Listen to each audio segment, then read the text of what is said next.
Stocky with Aaron Cluley and Jay Williams. 3 friends who are all in very different stages of life and know the importance of having honest, loving women around you.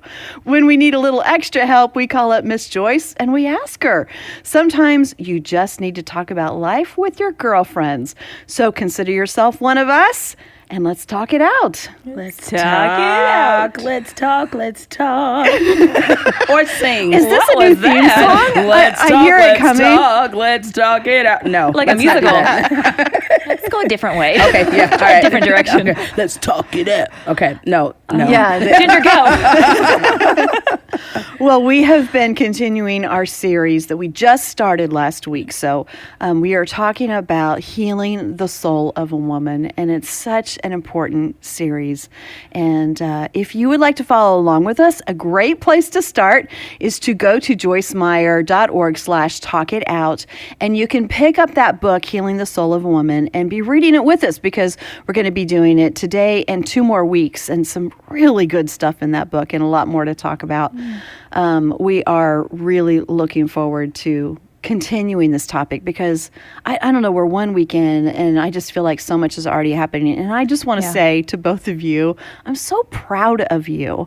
The things that you both shared last week, thank you. We're just, I don't know, they just touched me. I think a lot of other people too. Mm-hmm. And you were just both really honest and open, and I just appreciate your hearts to do that very much. You. Yeah, thank you. You know what? I feel like the process of healing is actually getting it out, and talking about it. The more you talk about it, the less power you give the enemy, honestly. That is you very just true. really take away the power of the secret. Joyce talks about like how secrets can hold you back and be the most painful thing. Yeah. So the more I talk about it, the more free I get. I also like what you just said, that it's a process of healing, that this is not an overnight thing. And even when we all finish reading this book, it's not like we're done. Yeah. I got my healing, I'm good to go. Yeah. But this is something that we have to continue in as a journey of healing as we go through life. And yes. I remember a few years ago, I couldn't talk about half the things I talked about last week without even just being emotional. So now I'm at a place now where it's like I can talk about it. I feel freer, and it's still... Which is a big step. It's a huge step. Yeah. I don't feel like, I'm completely over it because it's my story and I still have an emotional attachment to it. But now I feel a lot better. It's amazing to watch you talk about it because you have... I don't know if you know this, you deliver. You talk about it with such peace and calmness. There's a peace in there when you're sharing, and that's probably because of what God is doing inside of you. Yeah. And doesn't make it easier what you're going through, and it doesn't make that process of healing easy. But when you are doing this with the Lord, He's going to just give you that peace inside as you walk through it. Yeah, it surpasses understanding because I don't get it, but I know it's the Lord, but I know it took a willingness of me to be vulnerable and to talk about it with friends and allow God to heal me. Yeah. Just like it did Joyce at some point. Yeah. It's that way for everyone. Mm-hmm. Yeah. And we were talking about the fact that this is a topic that is absolutely applicable to everyone. Yeah, it really because is. we do all have different things in our lives. Yeah. And in the book, there's a list of different things, whether it's any kind of abuse, whether it is losing a loved one, whether it's rejection, whether it's an illness, dealing with cancer, a divorce, being single sometimes, can be hard if that's not what your heart has desired. There are so many wounds, losing a child, so many wounds that everybody has to deal with in different ways, but God is able to do all of that, whatever that wound is. And even if it's something that you think is insignificant, maybe it's something that someone said to you that you just can't let go of. It's not insignificant in God's eyes. Yeah. What's real interesting about that list in the book, when I was reading that, I put check marks next to the ones that I deal with. And I thought, there is not a single woman on this planet, women in particular, that doesn't struggle with something on this list. And it gave me such empathy for women in general that if I compare myself to someone or if I judge them too quickly, I need to step back because they have their own list of things that they're checking that they need healing for. And we are all in this together. And it kind of put perspective on it. Yeah. It's not just me battling my own stuff, but we've all got stuff that we need help. We do. need God's help with. And Erin, you encouraged everyone last week to start really looking deep inside and Yeah. seeing what those things are that we need to give to God for Him to heal. And that was a place that you said you really needed to start. Yeah, I did. And even in this past week, reading this chapter, what we're going to talk about today on boundaries and putting up walls, again, I think much too highly of myself. I will just admit it to you. I thought, I don't have boundaries and walls, but I'm fine. But I do. And I realized some ways that I have put those up in my life and why I do them, why I feel the need to control some situations where it's not necessary, and the motives behind that. It's just been really interesting to see what God has revealed to me for things that I just don't think are that big of a deal. Right. So, well, we want to begin today with that, just like Erin said, this chapter that Joyce has in Healing the Soul of the Woman. And she's named it Establish Boundaries, Don't Build Walls, which I think is so good. Because to really begin this process of healing, we have to start by tearing down the walls of protection that we've built up, because they also come between us and God. Yeah. They don't just protect us from other hurts. They come between us and our healing. But when we learn instead to build healthy boundaries that make sense, those aren't walls. Boundaries are not unhealthy walls. Yeah. Yeah. What do you say we just start right off by calling Joyce? Yeah, And that's a seeing great what idea. she has to say about boundaries and how she had to tear down her own walls, and so many questions I have for her. So let's give her a call right now. Hello? Hey, Joyce. Hey. Hey, how are you today? Oh, well, I'm just excellent. How are you? We are excellent too. hi, Joyce. Hi. Hi. Well, So, what's going on? Well, we are talking about healing the soul of a woman, and we have boundary questions for you. Why do you laugh? Help me, Jesus. Help me, Jesus. Let's do Jesus. I'm just sitting here working on a devotional, and all of a sudden you guys call and say, we have questions for you. We like to keep you on your toes. That's what we're all about. That's right. Well, So what can I try to help you with? I love the way that as you were getting into this topic in the book, you asked this question: are you resentful because you feel that people take advantage of you? And I think a lot of our friends who are out there listening right now would say, yeah, I think I do. So how do boundaries help if that's what we're feeling? Well, I think I shared a story in this chapter about how a man that I worked for, was pretty controlling, and I felt like that he controlled me and took advantage of me. And after it was over, I felt that I resented the fact that he did that. But then God really spoke to my heart that he was wrong in what he did, but I was just as wrong because I let him do it. And that was a bit of an eye-opener for me, because I think that we always look at what other people are doing wrong, and we think, well, you shouldn't do that. But if it's something they're doing to us, we can put up a God-inspired boundary and not let them do it. Mm-hmm. Do you feel like, Joyce, that you allowed him to control you a bit because of wanting to please him, like a people-pleasing motive, or was it fear? I think it was both. I think it was, in some ways, it was a reaction to the way I grew up with my father. The two men had similar personalities, and I also loved and needed and wanted my job, and so I was concerned that if I didn't do what he wanted me to do, that I would lose that job. And some of it was just people-pleasing. I think a lot of times we react to people like that in our lives, and we never stop long enough to even ask ourselves why we're doing it. But most of it is bound up in fear. We're afraid of something. Yeah. That makes sense. I had a similar situation. I had a boss before, not in my current job. I want to make that really clear. Yes, please establish that. I have wonderful bosses now who I love with all my heart. But anyway, I had this boss, and he was raising his voice at me. And I just got to the point where I said, you can't talk to me like that. And it amazed me because he actually stopped. I mean, he didn't raise his voice after that. And it really did help me understand. Now, I know it does not always go that way. Sure. But for me, I realized it seemed like it was his choice.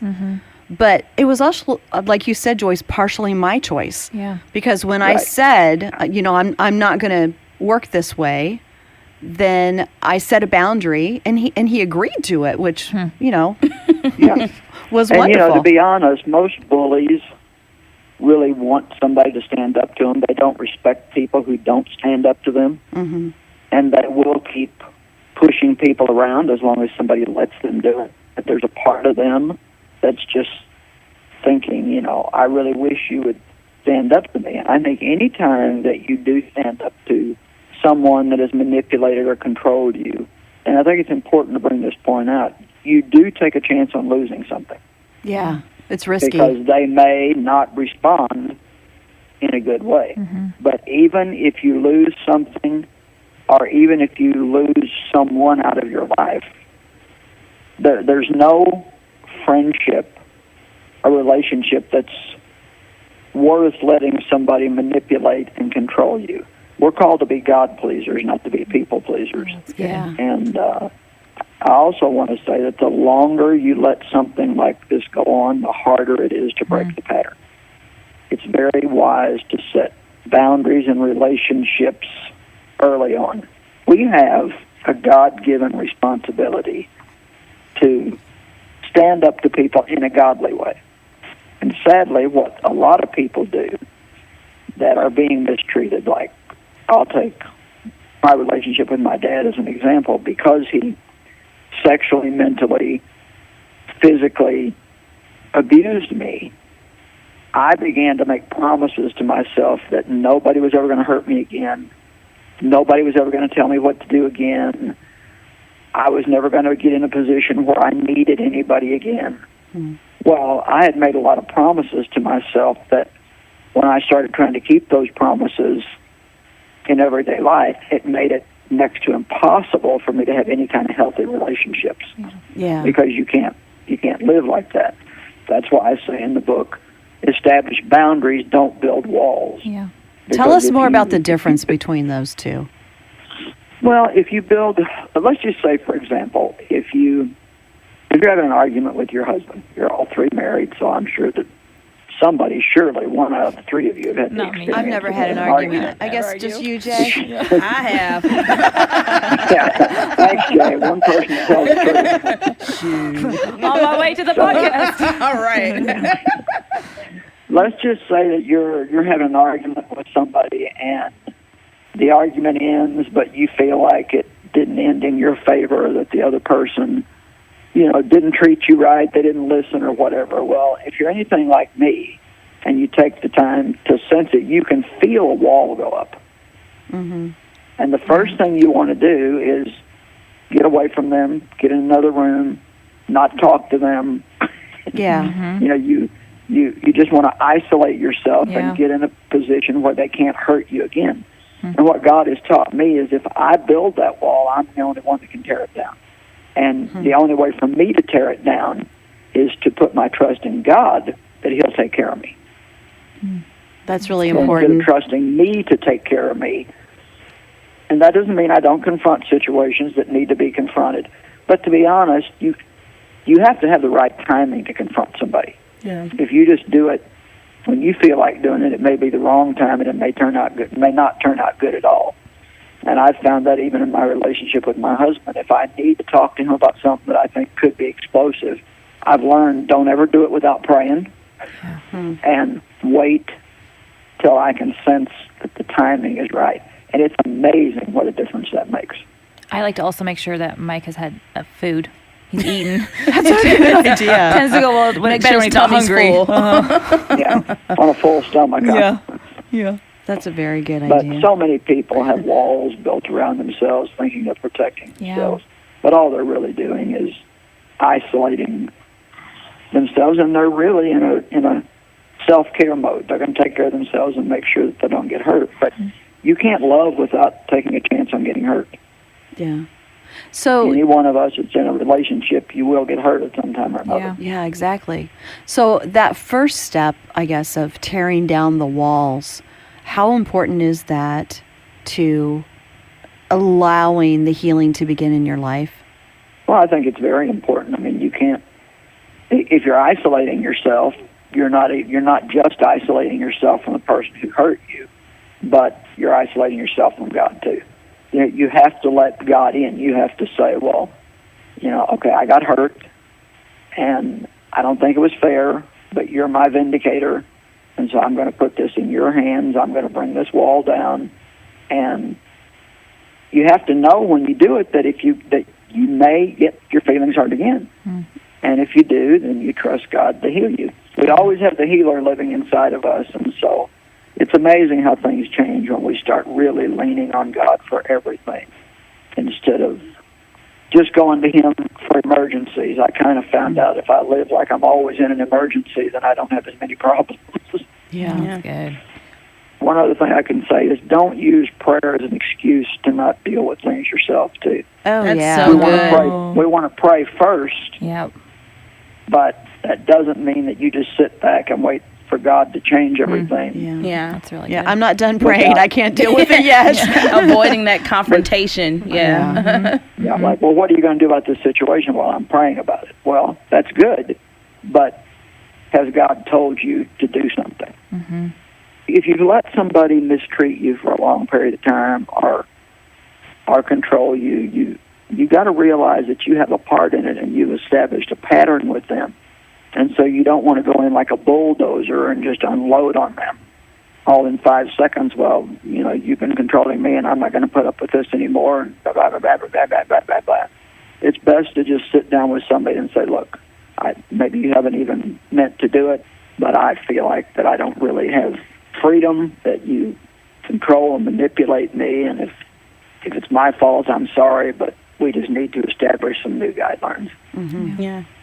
I like the humility in what you say. That we do have a part to play in it ourselves and apologize for what we need to apologize for. Yeah. That's good. Yep. That's really helpful. Like I said, not everybody does it on purpose. I mean, some people Yeah. are just really strong-willed. And if they have somebody like, I'm very much okay, let's take action and get something done. So let's just say that I go shopping with 5 women, and they're all just, pediddling around and not really, one's going in one direction and one's going in another direction. I don't have to be invited to take over the group and give. Yeah, I'll say, okay, girls, let's do this. Who wants to go here? Who wants to go there? Let's meet back here at such and such a time. Love it. Because I can't stand just lollygagging around and not, doing nothing. Now, some other people love that, and if you do, don't ask me to go. I have a harder time with that. Yeah, one of the most freeing things that I remember reading, it was on a post from Instagram, from your page, Joyce, and it was a piece from your Confident Woman devotional about stop pretending, like being okay not having everybody be your friend. Like it's not an unchristian principle, and sometimes we avoid confrontation because we don't want to lose a friend. And if this person is truly your friend, don't you agree that if they really love you, they'll understand and you'll come to a mutual agreement and accountability so you can, ultimately have change. But it's okay to not have certain people be your friend. And that was so freeing to me. And absolutely, I don't even want friends that aren't going to respect me enough to give me the freedom to be led by the Holy Spirit. Yeah. It's good. And to be honest with you, some people you won't be able to be friends with because they just have a strong personality that has not been tempered. They've not allowed God to temper it and bring it into balance, and they really don't know how to be in relationships without being in control.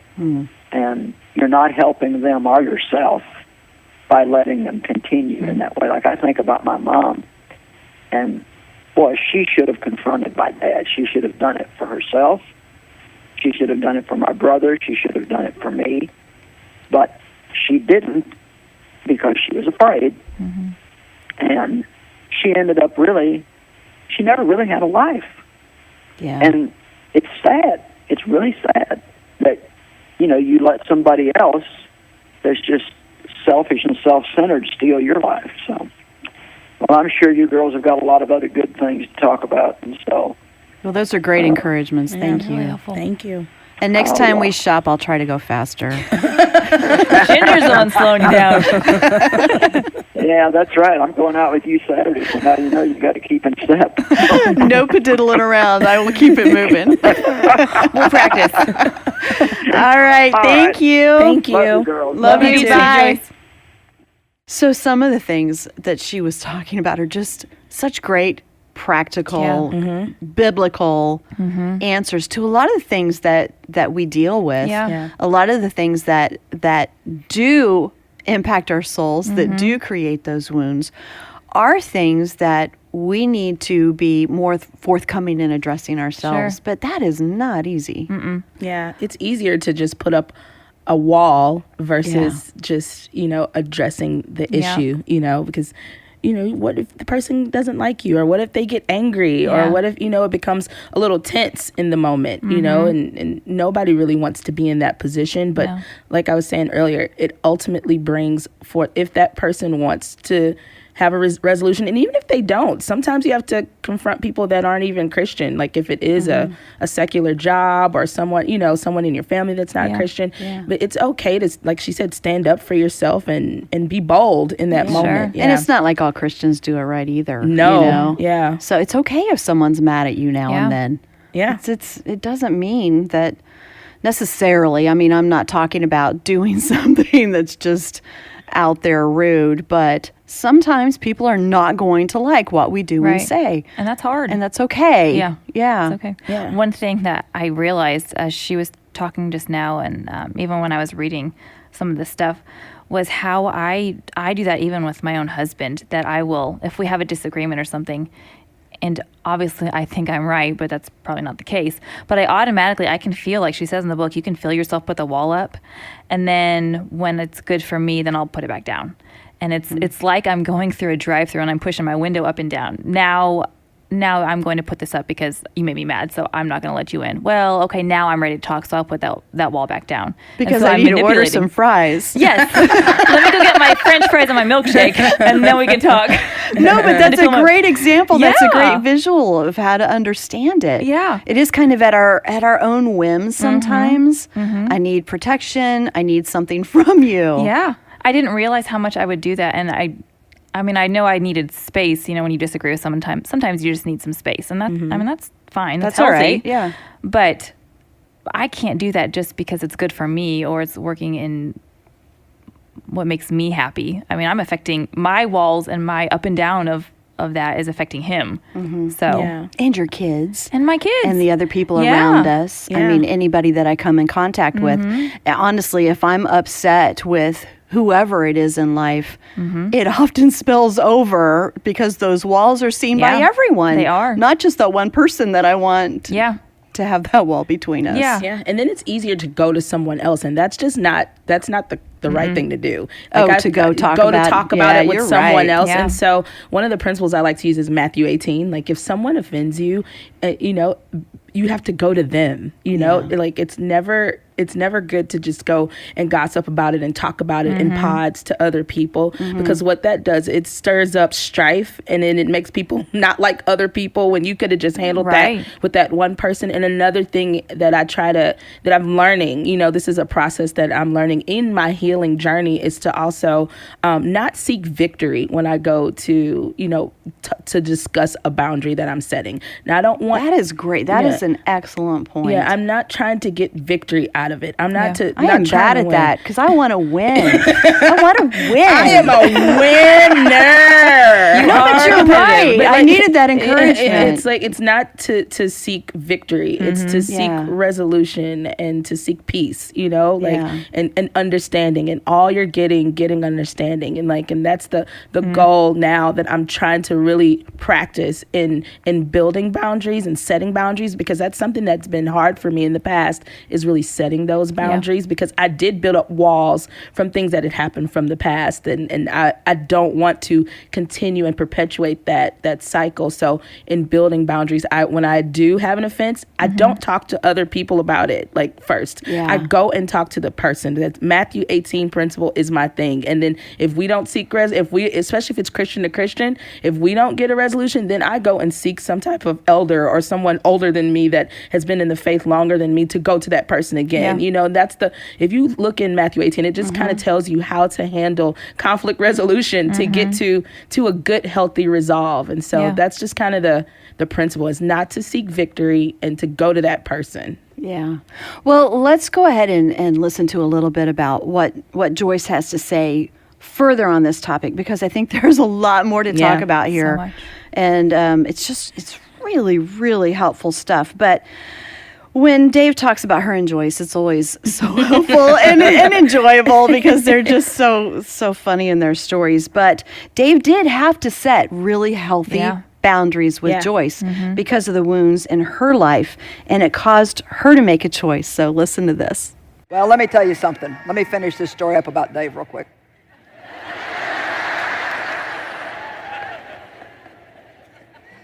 You know what? I'd throw my fits. He'd confront me about something. He didn't do it in a mean way. But I mean, he would just say to me sometimes, "You're not going to control me." "I'm not trying to control you." "Yes, you are." He's like, "You're trying to make me think what you think, and I don't think what you think. I've got my own opinion. So stop trying to convince me."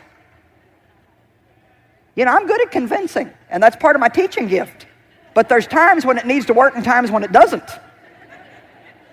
And I would try to convince him of my way. Well, then, if I didn't get my way, I'd go get my feelings hurt.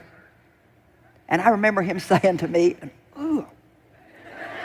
He would say to me, "I am not going to feel sorry for you." See? Come on, ladies. He would say to me, "I am not going to feel," and I thought, you don't even have a heart. You don't feel anything. You don't have any emotions. Don't you know how I was raised? Don't you know what I'm going through? Don't you understand? Come on now. Don't you understand how hard this is for me? And I just can't believe that you're treating me this way. And then I'd go to God, "Why is there always something wrong with me? You know, there are a few things wrong with him, but no, it's always me."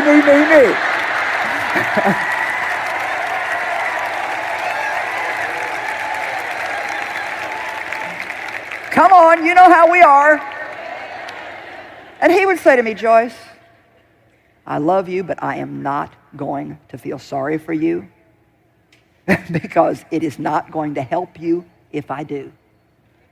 And then he might leave to go play golf. Actually, that happened real frequently.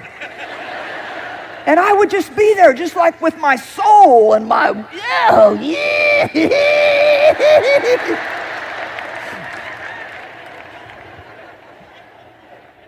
And I had a choice. And some of you have got a choice to make today. I had a choice to keep going around and around the same stupid mountain. Round and around the same rocks. Getting in the same stupid traps over and over. Going around and around the same mountains. Another year in the wilderness. Another year in the wilderness. Or I could let God do what he wanted to do in my life. I could die to self, like the Bible says, so I could really live to and for God. The Bible says that we must die so we can really live. And Paul said, "I die daily." And what he meant was every single day of my life, I say yes to God no matter what it costs me personally. No matter how I feel about it, no matter what I think about it, whether I want to or not, I say yes to God and no to everything else. And all I'm really asking you to do in your life is stop saying yes to people when God is saying no in your heart. and stop saying no to people when God is saying yes in your heart. We need to start doing what God wants us to do and stop being people pleasers that are tiptoeing around everything in our life trying to keep everybody else fixed. I'm going to cross stitch that on a pillow. That's so good. Yeah.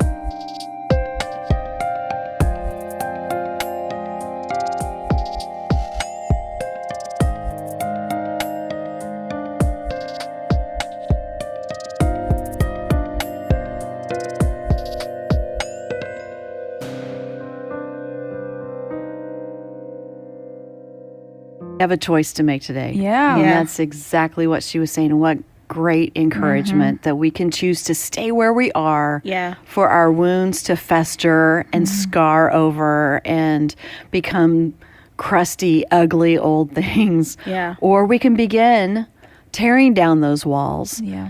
establishing healthy boundaries and letting God do what he wants to do in our lives. Yeah, yeah. I remember, I know I shared a lot last week about some wounds that I had.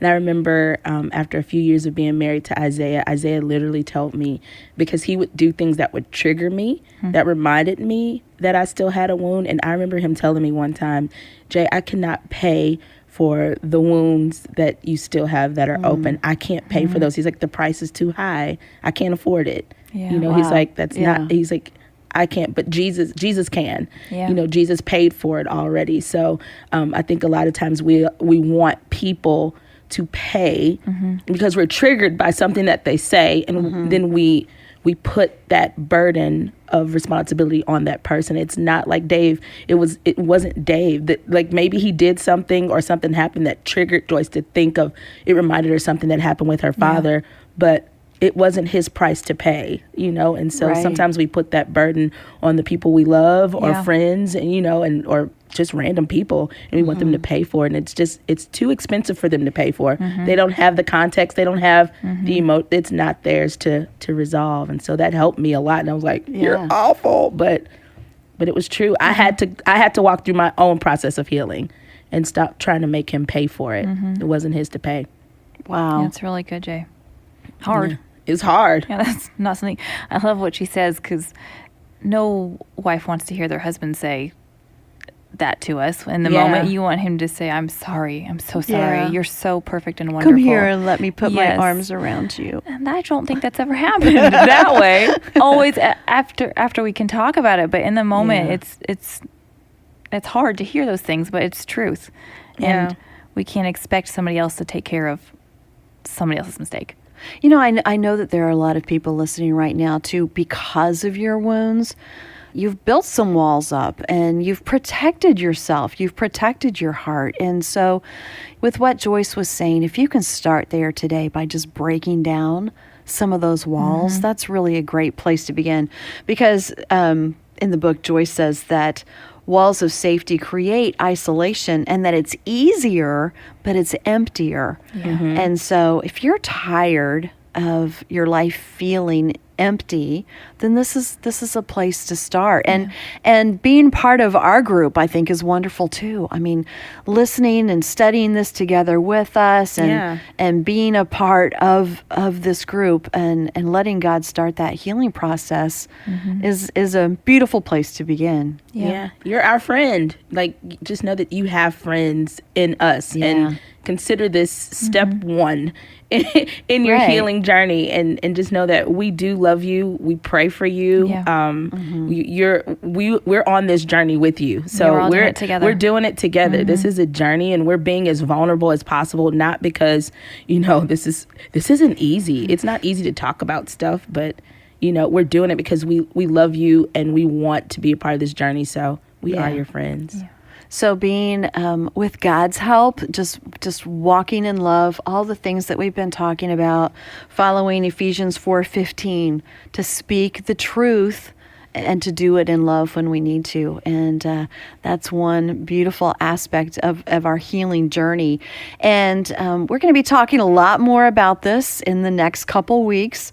In case you're just now joining us, you can catch up on all the episodes from the first season even of Talk It Out at joycemeyer.org/Talk It Out. And we're only a few episodes into this season, so check that out and catch up with us. So next time we're going to have a special guest with us who's going to talk more about guilt and shame. And if any of you know her, it's Lisa Harper. Love her. I love Lisa. She is so funny. she is so great. And she has